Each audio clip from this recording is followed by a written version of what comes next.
Rotary club of Bharuch doctor Suketu દવેએ પ્રમુખ તરીકે લીધા શપથ।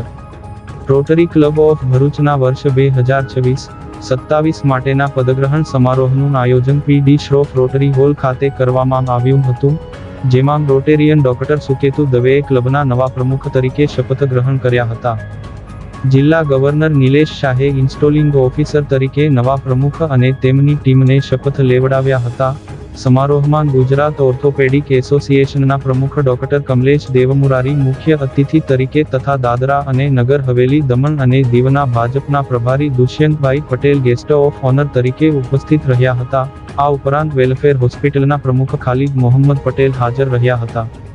નવનિયુક્ત પ્રમુખ ડોક્ટર સુકેતુ દવેએ પોતાના સંબોધનમાં આગામી દિવસોમાં રોટરી ક્લબના સેવાકીય કાર્યોને વધુ વ્યાપક અને લોકોપયોગી બનાવવાની પ્રતિબદ્ધતા વ્યક્ત કરી હતી।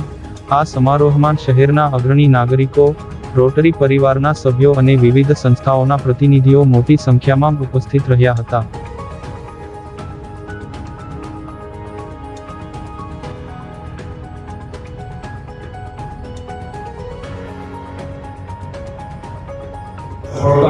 એમાં હું તો નિમિત્ત માત્ર હતો। એ બધાની અંદર સૌથી મોટો ફાળો પેશન્ટ તો આપશે। હું હંમેશા એવું કહેતો હોઉં છું કે પદગ્રહણ વિધિ એ કદાચ અયોગ્ય શબ્દ છે, કારણ કે પદ કરતા દાયિત્વ લેવાની વધારે સ્થિતિ ઉદ્ભવતી હોય છે, એટલે આ દાયિત્વ ગ્રહણ વિધિ કહેવાય। અને રોટરી ક્લબ ઓફ ભરૂચનું દાયિત્વ લેવું એ ખૂબ જવાબદારી ભર્યું કામ છે, કારણ કે રહેલા અગણિત લોકોએ એને એટલું શીખ્યું છે કે આ વટવૃક્ષને સાચવવું એ ઘણું ત્યારે મુશ્કેલ લાગે।